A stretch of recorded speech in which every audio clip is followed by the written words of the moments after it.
Bonjour tout le monde, bienvenue sur Question d'Homme. Bonjour. Aujourd'hui, on accueille pleinement Femme sur ce podcast. Bonjour à tous. Alors, bienvenue à toi. Ça fait un moment qu'on échange un petit peu sur les réseaux, qu'on écoute chacun un peu nos podcasts respectifs.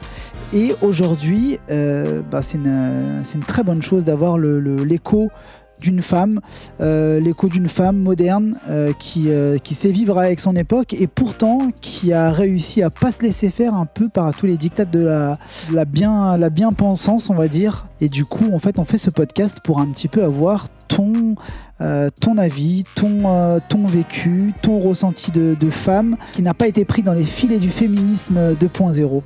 Pour te présenter rapidement, est-ce que tu peux nous dire quelques mots sur toi ? Alors bonjour à tous, merci de m'avoir invité sur Question d'Homme. Alors, je me présente, moi c'est Pleinement Femme, donc c'est mon pseudo YouTube. J'utilise ce pseudo Pleinement Femme pour partager un peu mon avis sur la société actuelle, sur le féminisme et sur la féminité et sur mon ressenti en tant que femme moderne et surtout par rapport au féminisme qui a pris un impact énorme dans notre société. Alors, mes vidéos sont généralement en rapport avec le féminisme. J'essaye un peu de détruire le féminisme à ma façon et de me reconnecter justement et de recentrer les femmes sur la féminité et sur ce que je pense est le plus important. Et donc, je suis vraiment... Et donc je suis contre les féministes car je pense que les féministes en tout cas d'aujourd'hui sont contre la femme et contre la féminité. Donc voilà, c'est un peu ce que je fais. Après c'est vraiment mon avis. Après je partage aussi des études, je partage plein de choses de ma vie, de mon quotidien. Et je parle aussi de plusieurs sujets. Je ne parle pas que du féminisme. Je parle aussi du fait d'habiter aux États-Unis, car j'y vis depuis 4 ans. Et donc, je parle de mon expérience ici, en Californie et en Virginie, et un peu toute ma vie, quoi. C'est un peu tout ça. Super, c'est génial. En tout cas, tu vas nous apprendre beaucoup de choses et peut-être aussi faire comprendre à certaines personnes où est-ce qu'on se situe, parce que j'ai beaucoup aimé lorsque tu as parlé en fait de nature profonde en fait. Et est-ce que tu peux nous en dire un peu plus là-dessus, dans ton constat en fait dans ce que c'est qu'une femme féminine et ce que c'est qu'une féministe? Oui, alors je parle souvent de nature profonde féminine et de se reconnecter avec la féminité parce qu'aujourd'hui on oublie souvent notre féminité, on est un peu perdu surtout quand tu es une femme et quand tu es adolescente et quand tu grandis dans cette société où on t'apprend à l'école qu'il faut être un homme, qu'il faut être masculin pour réussir dans la vie. J'essaye un peu justement de parler plus de ce que c'est la féminité et pourquoi aujourd'hui la féminité c'est vu comme quelque chose de faible, comme quelque chose de ringard un peu, alors que la féminité a été notre force pendant des milliers d'années pour nous les femmes et ça nous a permis en fait de survivre pendant des milliers d'années. La féminité et la complémentarité de la masculinité, c'est comme ça que ça a fonctionné pendant des milliers d'années. On a très bien fonctionné comme ça. C'est seulement depuis 30, 40 ans que la féminité est remise en question et un peu ridiculisée par les féministes en question. Et donc je parle de nature profonde, je parle de la féminité, de la réelle féminité et donc ce rapport entre la femme, entre la connexion et le pouvoir de la féminité qui est plutôt relié au mental, à la force mentale, à l'empathie, etc. Mais je dive un peu plus profondément dans mes vidéos et dans mes vidéos, j'ai d'ailleurs un article sur la féminité où j'explique un peu ma vision de la féminité et ce que je pense de la féminité. Ok, alors nous avec notre niveau d'anglais qui n'est pas exactement le même que le tien, dive c'est quoi? Plonger, c'est aller au fond, c'est quoi? Profond, oui voilà, c'est profond. Okay. Aller plus profondément. Ok, ça marche, super. Bah écoute, merci pour ton éclairage.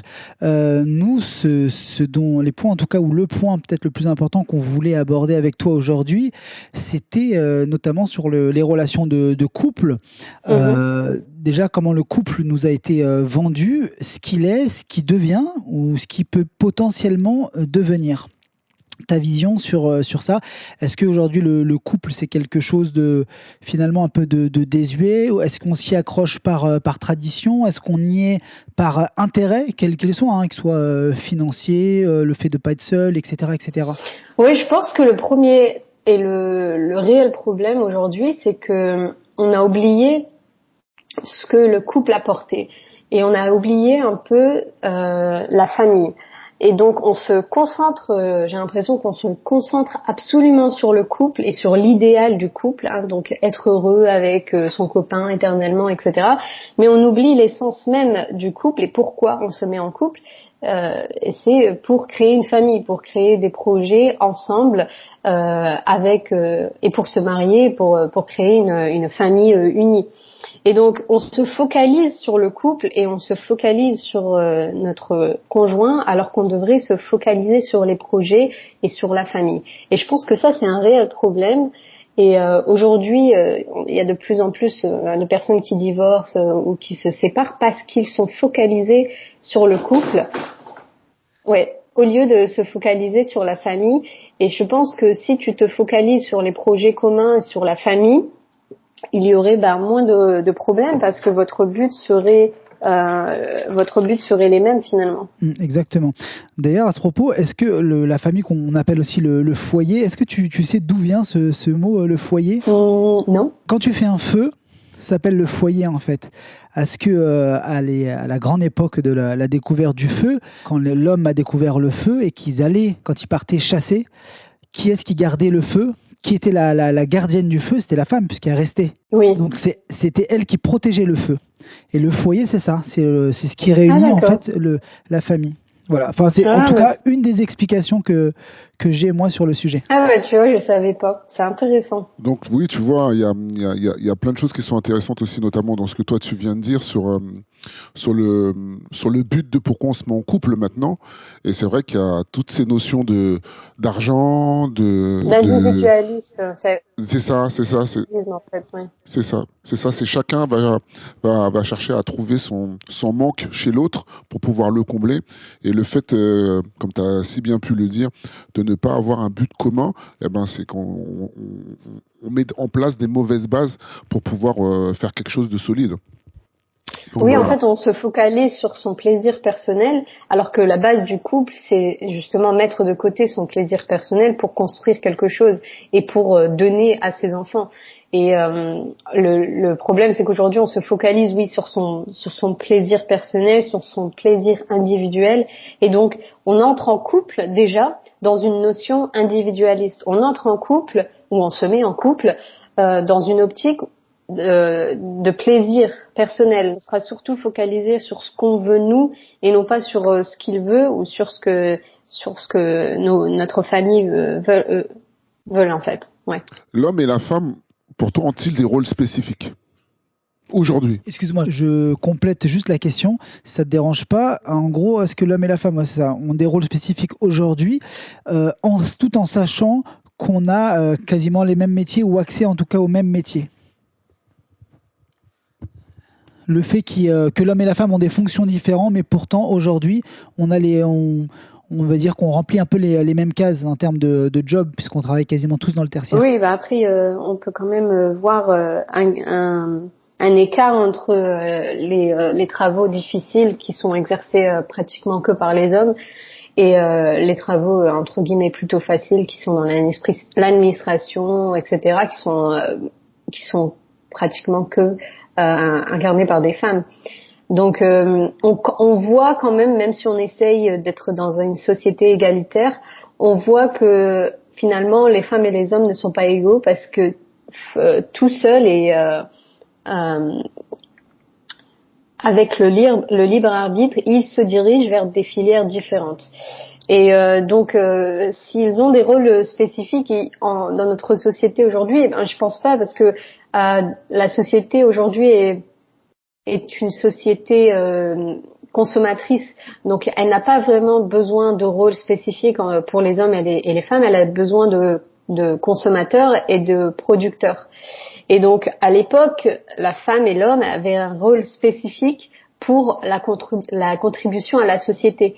La féminité et la masculinité étaient nécessaires à la survie, alors qu'aujourd'hui, elle n'est plus nécessaire et donc on a plus besoin d'individus finalement que d'hommes et de femmes. Donc, est-ce qu'on peut dire aussi amène en fait à avoir une plus grande facilité à manipuler les gens?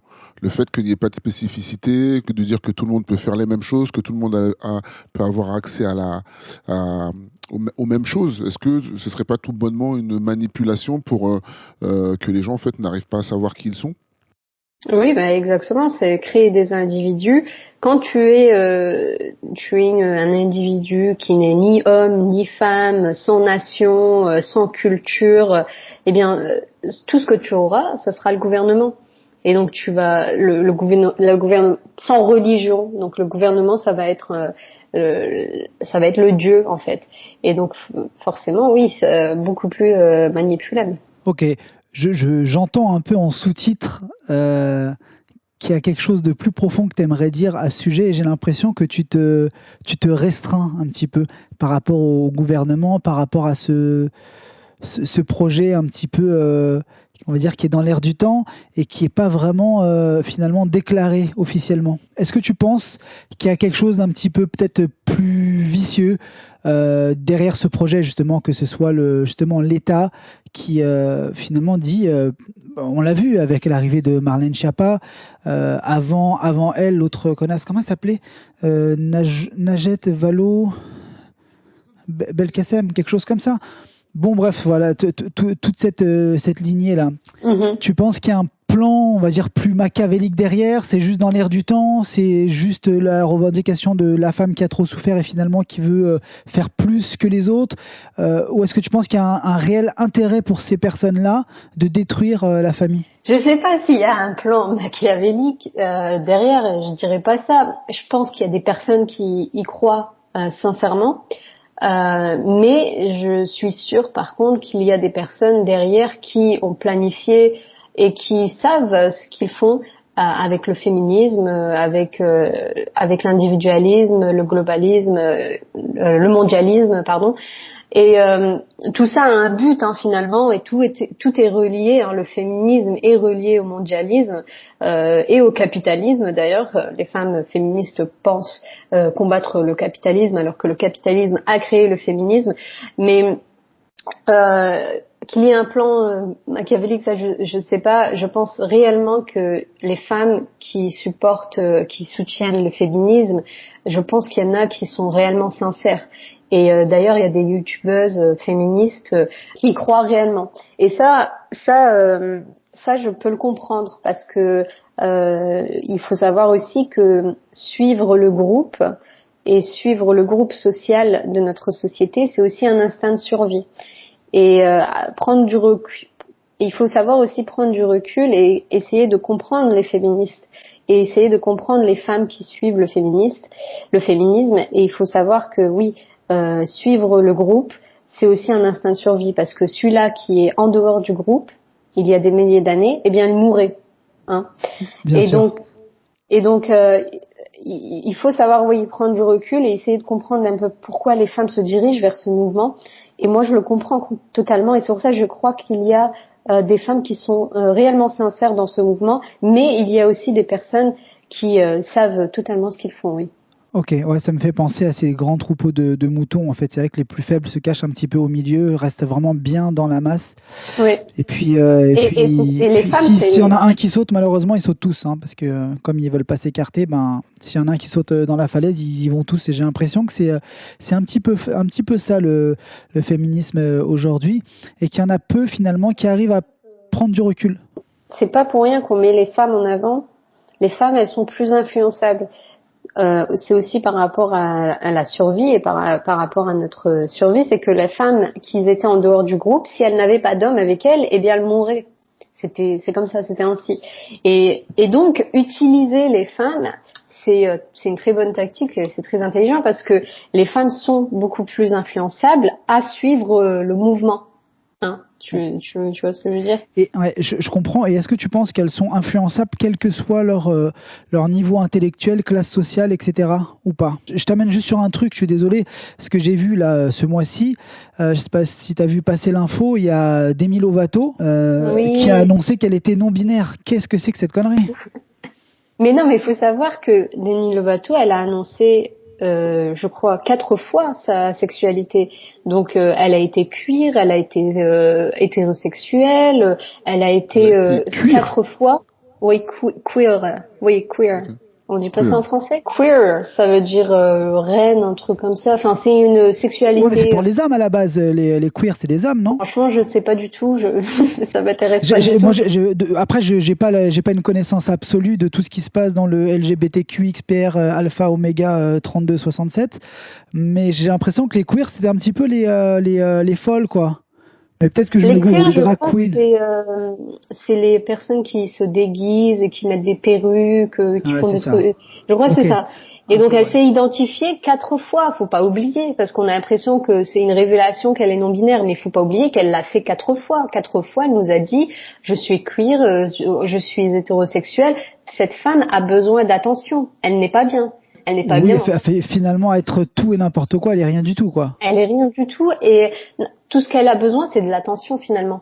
Elle veut de l'attention, elle veut qu'on la regarde. Il y a pas longtemps, elle avait fait une polémique parce que elle disait, alors je sais pas si tu as vu, mais elle disait que dans les magasins les magasins pour les crèmes glacées, les bonbons étaient trop près de la crème glacée et donc je sais plus c'était quoi exactement, mais c'était une polémique complètement débile en fait, qui disait que c'était grossophobique, un truc comme ça, Oh par là rapport là. à la crème glacée. Oui, non, c'est Là, complètement ok. débile. Hein, Si t'étais pas notre invité, là, c'était le moment où je lâchais mes derniers gros mots, en fait.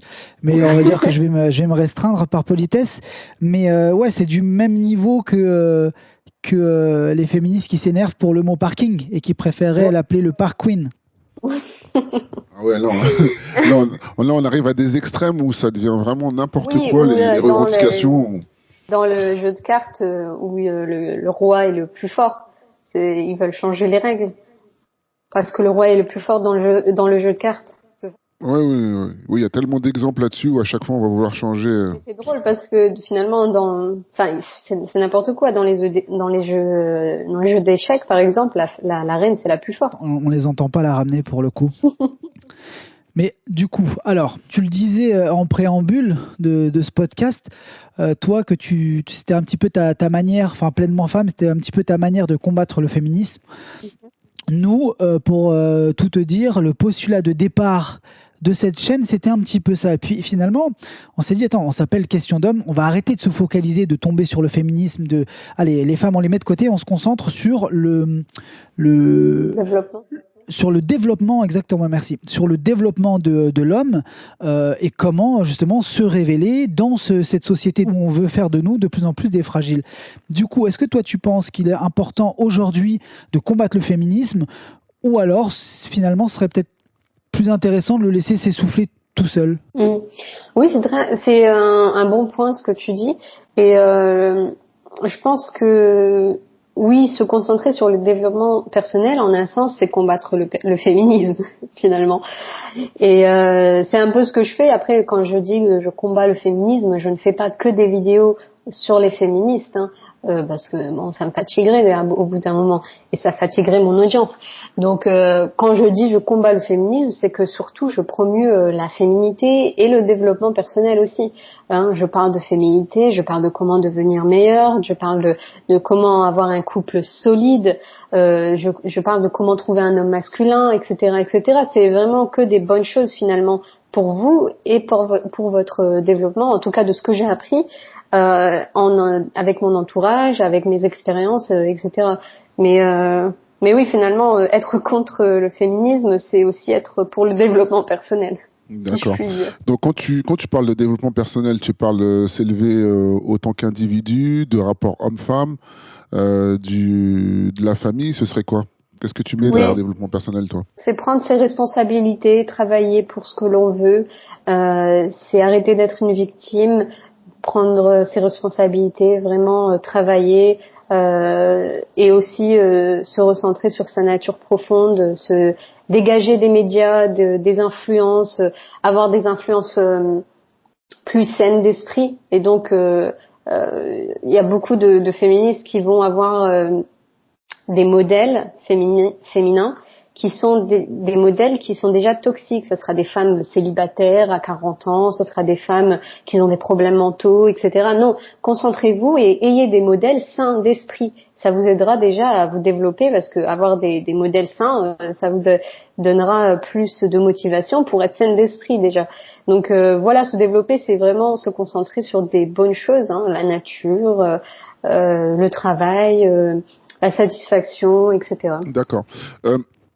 Moi, j'aime beaucoup quand tu parles de naturel, en fait. Qu'est-ce que c'est que le naturel et comment les gens ils se tournent vers autre chose par rapport aux exemples qu'ils puissent prendre. Maintenant, j'aimerais que tu me dises un peu plus sur, tu sais, la fonction du père et de la mère. Comment tu vois comment la vie familiale peut évoluer maintenant, puisque nous, récemment, on est en train envisager, pardon, au départ que les relations hommes-femmes devenaient de plus en plus compliquées et qu'on se demandait quelque part est-ce qu'on pouvait, on pouvait avoir les mêmes types de familles dans le même schéma qu'on avait avant, vivre ensemble, où on était obligé, où on allait être obligé de chacun vivre de son côté. Qu'est-ce que tu en penses par rapport à la famille? Je pense pas qu'on pourrait revenir au temps d'avant. C'est pas possible. Déjà, on a la modernité, on a la technologie. C'est impossible. Moi, justement, je promue la féminité, la masculinité dans notre temps moderne. Et je pense que c'est possible si vraiment on se reconnecte avec notre féminité, notre masculinité. Donc la mère et le père sont nécessaires pour l'enfant, ça c'est certain, ça a été prouvé. Hein. Les criminels, les délinquants sont généralement issus de mères célibataires. Et donc le père et la mère ont évidemment des rôles importants et différents pour le développement de l'enfant. Le père, ça apportera un rôle paternel d'autorité, d'ordre. La mère apportera plus du soutien, de l'amour, de la protection. Ces deux rôles sont tout aussi nécessaires et importants au développement de l'enfant, et c'est pour ça que la famille est importante, et c'est pour ça que la famille est nécessaire pour avoir finalement des enfants sains, quoi. Équilibré. Je reviens juste sur une chose que oui. tu as dit dans ta phrase quand tu parlais de la famille monoparentale, et en tout cas que des études et même les faits montraient que la plupart de la délinquance, c'est beaucoup des familles, familles monoparentales. Oui. Qu'est-ce que tu penses du coup? Parce que là, tu parlais de mères célibataires, voilà, c'est ça, tu as utilisé mères célibataires. Mais qu'est-ce que tu fais des pères célibataires? Est-ce qu'il y aurait tout autant de délinquance, étant donné qu'on sait que c'est le père qui apporte la règle? Je pense qu'il y en a moins.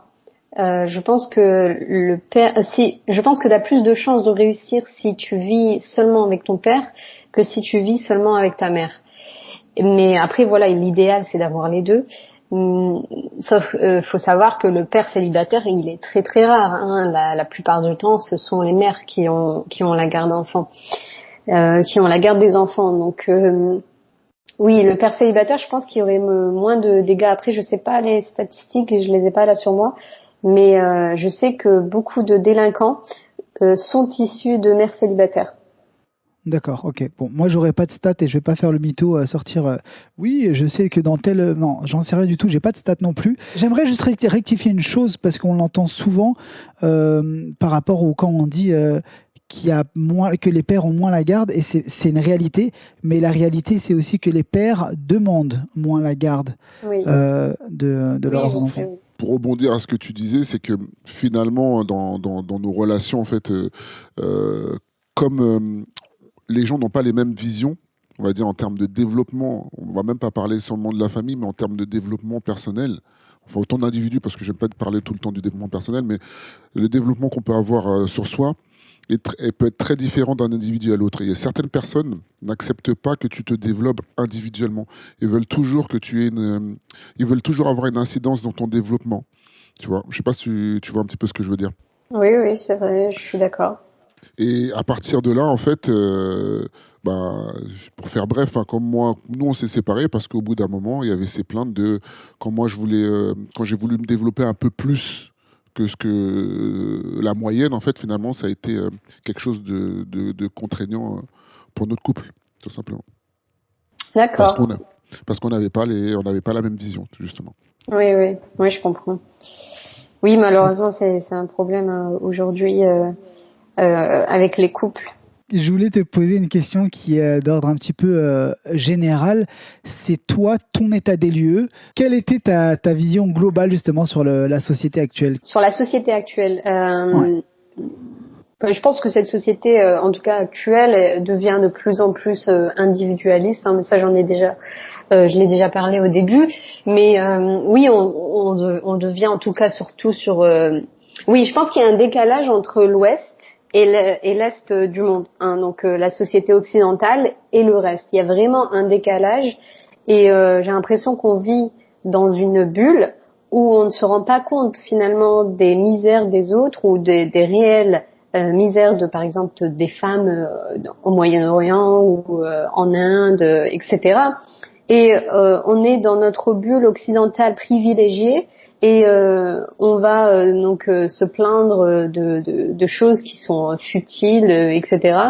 Et on est complètement donc coupé du monde. Après, voilà, on vit dans une société individualiste, où notre plaisir passe avant tout. Il n'y a plus de culture, il n'y a plus de nation, de solidarité, il n'y a plus de famille. J'ai l'impression, en tout cas, de moins en moins.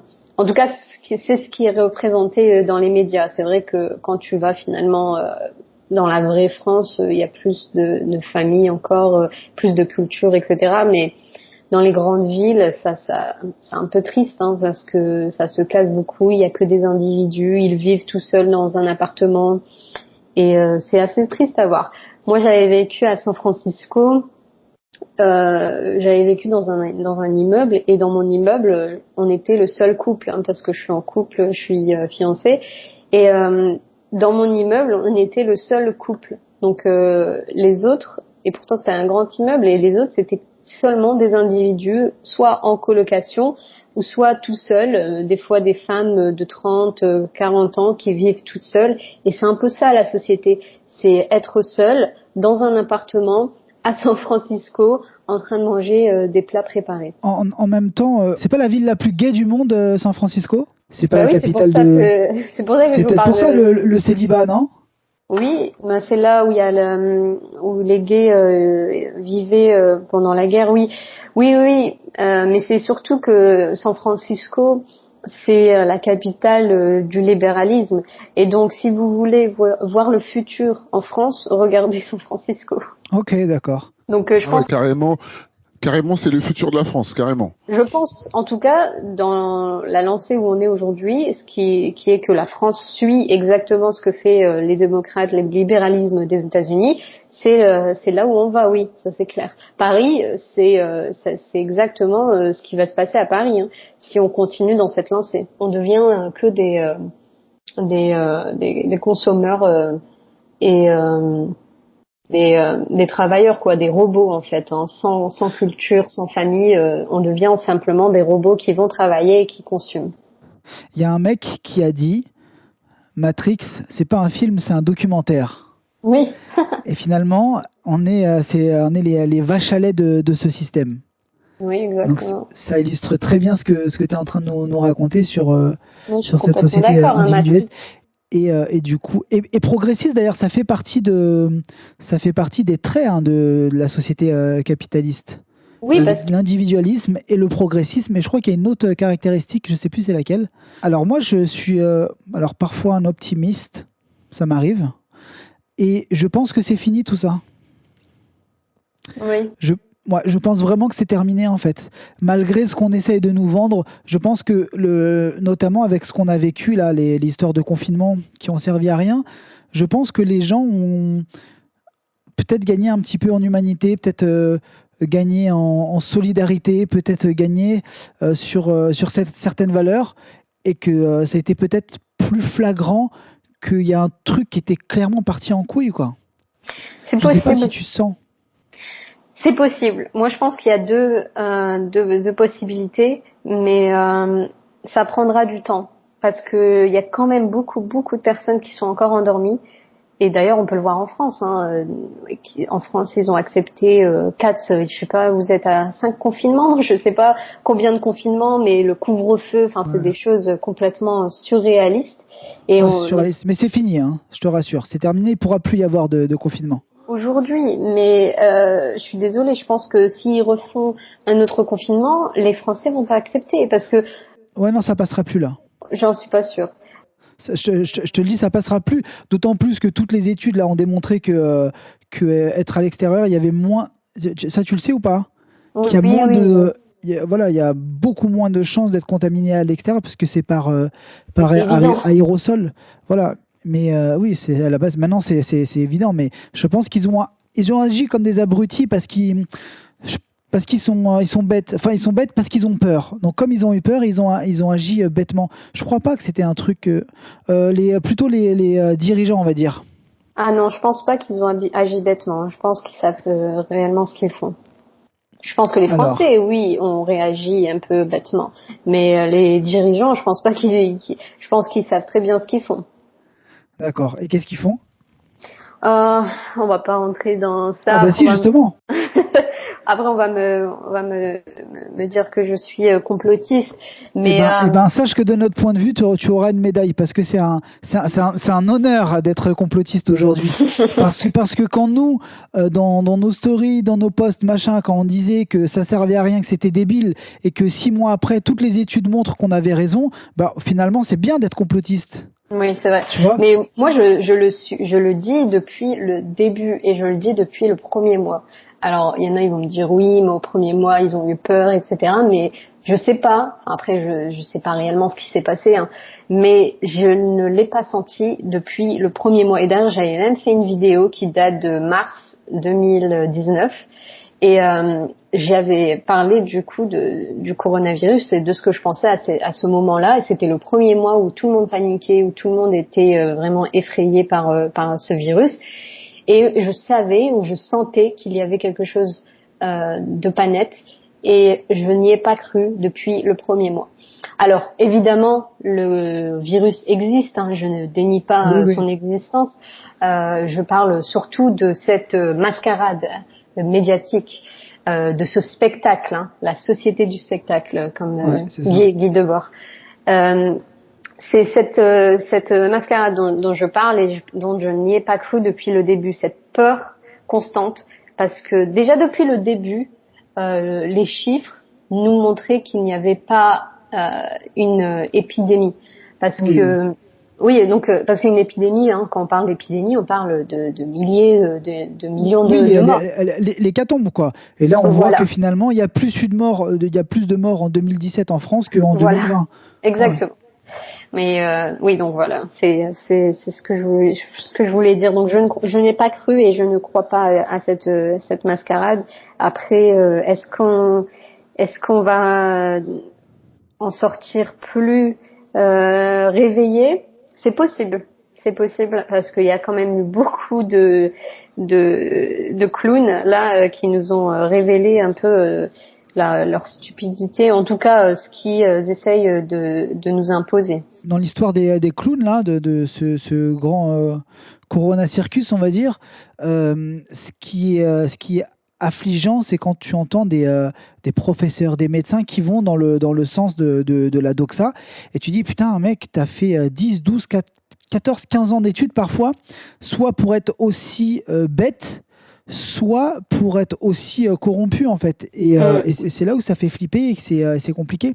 Mais moi, je serais assez pour, enfin, tu vois, il y en a plein qui le disent maintenant, mais qui révèlent à chaque fois leur conflit d'intérêts, parce que quand on sait d'où vient ton argent, là, à partir de là, tu as le droit de parler. Mais si on ne sait pas d'où vient ton argent, normalement, tu n'as pas le droit à la parole, quoi. Pas public, pas pour influencer des gens. Oui, oui. Après, je pense qu'il y a des personnes qui n'avaient pas le choix non plus, mais voilà. Après, faut choisir hein, son image ou sa carrière, c'est ça. Hein. On a bien vu avec Didier Raoult qu'ils ont diabolisé alors qu'il ne faisait que son travail. Ouais, ouais, bah oui, lui, il est resté droit dans ses bottes et Oui, il a montré à qui il était, puis que on n'allait pas lui faire des leçons. Donc oui, c'est intéressant de voir ça. Mais tu vois, quand on te dit qu'il y a de plus en plus de gens qui se révèlent, nous, par rapport à ce qui a été dit, c'est oui, que bon, en fait, il y a beaucoup de choses qui montent pas à la télé. On sait que nous, tous les week-ends sur Paris, il y a des grandes manifestations, tu vois. oui. Et c'est vrai que quand tu regardes au quotidien, tu vas voir les gens bon, qui ont tous leur masque encore à l'extérieur, tu as vraiment l'impression que rien ne se passe. Mais on l'a vu notamment sur des petites vidéos, là, il y a eu récemment Idriss Aberkam avec l'autre clown là qui s'appelle Blachier avec l'avocat de Raoult. Donc ils ont fait un petit débat tous les trois ensemble et c'était très intéressant de les voir dans un contexte autre que la télévision, tu vois. Mhm. Donc comme tu disais, bon voilà, Ben, il y a une ouais. citation qui dit les temps difficiles créent des hommes forts, les temps de paix créent des hommes faibles. Ah, Je pense belle qu'on est dans citation. un temps difficile. Puissant Je fort. pense que la génération précédente était un temps de paix et ça a créé des hommes faibles, mais je pense aujourd'hui qu'on est dans un temps difficile et que les hommes forts vont revenir. On l'espère et en tout cas, nous, on travaille vraiment dans ce sens. Et là, par rapport à notre travail sur notre chaîne YouTube, la question d'homme, on crée une deuxième saison avec un invité.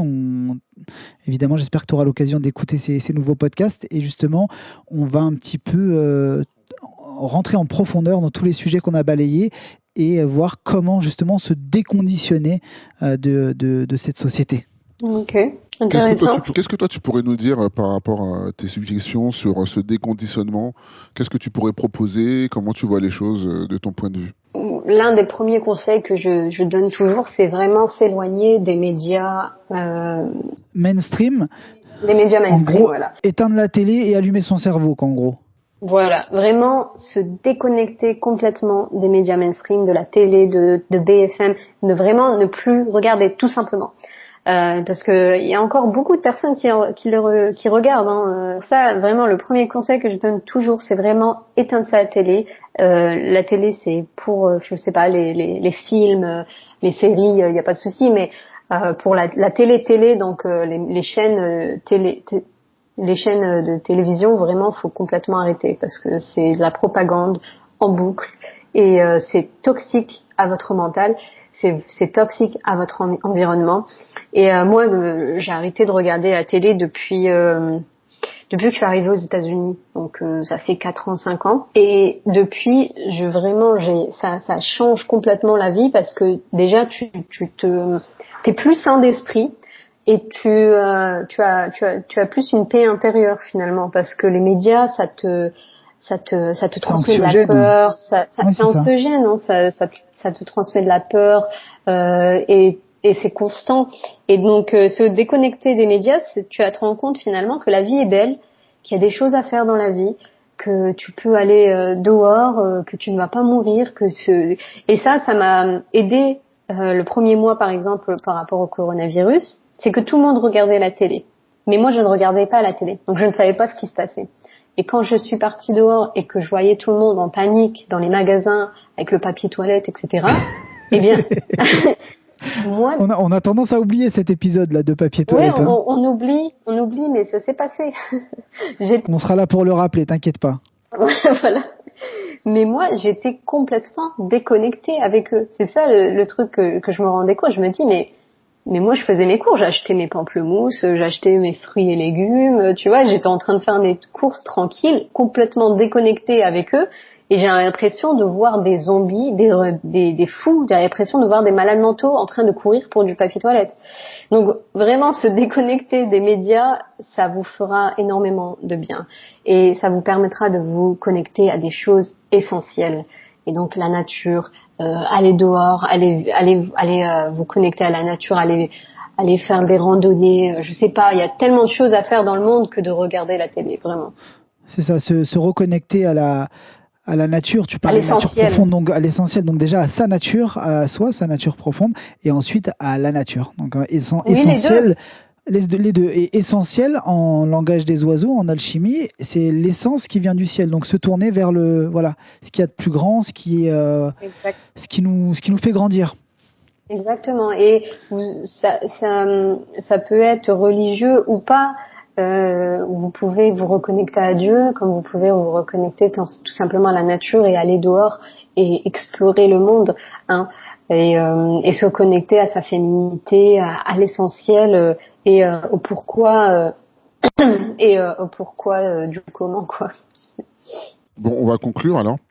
Euh, est-ce que toi, tu as des choses à nous dire par rapport à qu'est-ce qui rassemble les hommes et les femmes plutôt que ce qui nous divise? Ce qui nous rassemble avec les hommes et les femmes, je pense qu'il y a plein de choses qui nous rassemblent, qu'on ignore souvent, mais je crois en la complémentarité homme-femme. J'en parle souvent sur ma chaîne. Je pense qu'on est complémentaires et je ne pense pas qu'on devrait être en compétition. Mais voilà, je pense que ce qu'on accomplit ensemble, et que ce qu'on a accompli pendant des milliers d'années, c'est quand même grâce à la complémentarité masculine et féminine qu'on est en vie aujourd'hui. Et donc je pense que vraiment il y a de tout. Je pense que c'est l'alchimie entre la masculinité, la féminité, le yin-yang, l'harmonie. On peut appeler ça l'amour aussi, oui. Et pour toi, est-ce qu'on a vraiment un rôle chacun à mener à travers tout ça? Est-ce que l'homme, la femme ont un rôle spécifique dans ce qui va nous rassembler? Est-ce que l'homme a quelque chose à faire en particulier par rapport à la femme et la femme inversement? Oui, je pense que l'homme doit être le leader. Je pense qu'il doit être le dirigeant. Et je pense que la femme est là pour l'accompagner. Je pense que c'est vraiment nos deux rôles distincts qui nous rassemblent en tout cas. Quand la femme est la compagne de l'homme, c'est là qu'on peut créer de grandes choses, je pense. Ok, et on va se quitter sur cette conclusion magnifique. Merci à toi, Pleinement Femme, d'avoir accepté l'invitation. Merci à vous. On va juste faire un petit peu de promo pour tes différentes plateformes. Alors toi, on te retrouve sur Pleinement Femme sur YouTube, Pleinement Femme sur Instagram. Et oui, c'est tout pour l'instant. Et le site internet? Oui, j'allais dire. Mon site internet pleinementfemme.com où j'ai créé des articles et vous pouvez aussi retrouver mes vidéos dessus. Et pour notre part, Question d'homme, voilà, on continue à poster sur toutes les plateformes podcast de streaming. Toujours la chaîne YouTube, retrouvez-nous aussi sur notre Instagram. Et surtout, venez aux ateliers du samedi matin, en l'occurrence, reprendre sa place d'homme. Merci à toi d'avoir accepté l'invitation et à très bientôt, j'espère, pour un prochain podcast. Oui, merci à vous de m'avoir invité et ça a été un plaisir de discuter avec vous. À bientôt. Sur ce, quoi qu'on pense, quoi qu'on dise et quoi qu'on fasse, restons nous-mêmes. Les autres sont déjà pris.